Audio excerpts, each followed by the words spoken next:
राम राम दोस्तों, मैं रोहित दलाल, सहारा न्यूज़ 24 खबर आपके काम की। देश का मन हुआ मौन। 1991 में देश के आर्थिक सुधारों की ऐतिहासिक शुरुआत करने वाले डॉक्टर मनमोहन सिंह जी का 92 वर्ष की उम्र में दिल्ली के एम्स हॉस्पिटल में गुरुवार रात को निधन हो गया। आज हम बात करेंगे डॉक्टर मनमोहन सिंह जी के व्यक्तिगत और उनके राजनीतिक सफ़र की। डॉक्टर मनमोहन सिंह जी का जन्म 26 सितंबर 1932 को गाह, पाकिस्तान में हुआ। विभाजन के वक्त डॉक्टर मनमोहन सिंह जी का परिवार हिंदुस्तान आ गया, तब से वो हिंदुस्तान में ही रह रहे हैं। 1954 में पंजाब विश्वविद्यालय से अर्थशास्त्र में मास्टर डिग्री पूरी की।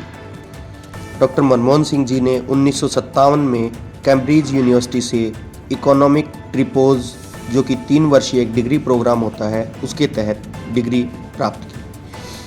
1962 में ऑक्सफोर्ड विश्वविद्यालय से अर्थशास्त्र में डीफिल की डिग्री प्राप्त की और डॉक्टरेट की उपाधि ली।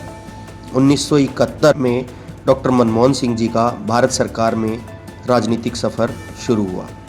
1971 में पहली बार भारत सरकार के वाणिज्य मंत्रालय में आर्थिक सलाहकार के रूप में उन्होंने पदभार ग्रहण किया।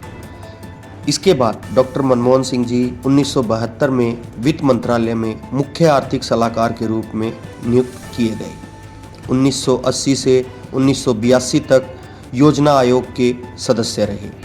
1982 से 1985 तक डॉक्टर मनमोहन सिंह जी भारतवर्ष के भारतीय रिजर्व बैंक के गवर्नर के रूप में पदभार ग्रहण करते हैं और अपनी सेवाएं देते हैं। 1985 से 1987 तक डॉक्टर मनमोहन सिंह योजना आयोग के उपाध्यक्ष के रूप में कार्यरत रहे।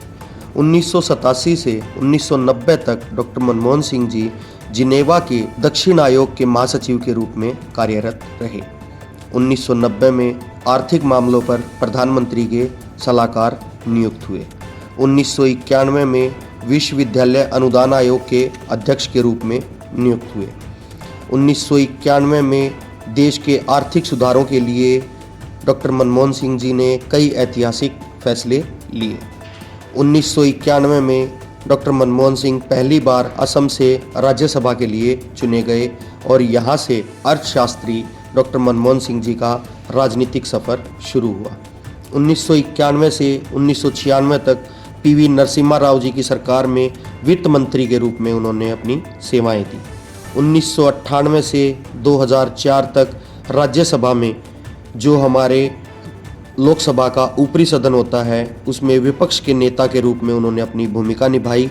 2004 से 2014 तक भारत के प्रधानमंत्री के रूप में उन्होंने कुर्सी संभाली और 10 साल तक उन्होंने भारत के प्रधानमंत्री रहते हुए अनेक कड़े व ऐतिहासिक फैसले लिए। इन फैसलों में से कुछ फैसलों पर आज हम प्रकाश डालेंगे, जिसमें उन्होंने जून 2005 में सूचना का अधिकार नामक एक कानून दिया। इस कानून के तहत भारत का कोई भी नागरिक सभी सरकारी कामों की सूचना प्राप्त कर सकता है। सितंबर 2005 में उन्होंने मनरेगा का कानून लागू किया। इस कानून में ग्रामीणों को साल में 100 दिन काम की गारंटी दी गई। 2006 में उन्होंने अमेरिका के साथ न्यूक्लियर डील का करार किया व भारत को परमाणु शक्ति के रूप में मान्यता दिलवाई। 2009 में डॉक्टर मनमोहन सिंह ने आधार कार्ड अनिवार्य किया। उनका कहना था, एक आदमी एक पहचान। इसके तहत उन्होंने हिंदुस्तान के सभी नागरिकों के आधार कार्ड बनवाए व इसी साल उन्होंने शिक्षा का अधिकार नामक एक कानून लागू किया। 2012 से 2014 तक पीएम के मीडिया सलाहकार रहे वरिष्ठ पत्रकार डॉक्टर पंकज चौधरी ने बताया कि जब वो 2012 में डॉक्टर मनमोहन सिंह जब प्रधानमंत्री हुआ करते थे, तब उनसे मिले और डॉक्टर मनमोहन सिंह जी ने कहा कि मैं इस बड़ी कुर्सी के लिए एक बहुत छोटा सा आदमी हूँ। इस तरीके का उनका व्यक्तित्व था। हिंदुस्तान के प्रधानमंत्री नरेंद्र मोदी जी ने डॉक्टर मनमोहन सिंह जी के निधन पर शोक जताते हुए कहा कि देश अपने सबसे प्रतिष्ठित नेताओं में से एक डॉक्टर मनमोहन सिंह जी के निधन पर शोक व्यक्त करता है। उन्होंने आर्थिक नीतियों पर एक मजबूत और गहरी छाप छोड़ी है। प्रधानमंत्री के तौर पर लोगों का जीवन बेहतर बनाया है। कांग्रेस अध्यक्ष मल्लिकार्जुन खड़गे ने भी उनके निधन पर शोक जताते हुए कहा कि देश ने दूरदर्शी नेता, एक अद्वितीय अर्थशास्त्री को खो दिया है।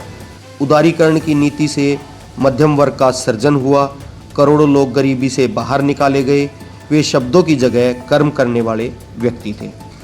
सहारा न्यूज़ 24 परिवार अपने देश के पूर्व प्रधानमंत्री और एक महान अर्थशास्त्री के निधन पर शोक व्यक्त करता है तथा उनके पार्थिव देह को श्रद्धा सुमन अर्पित करता है।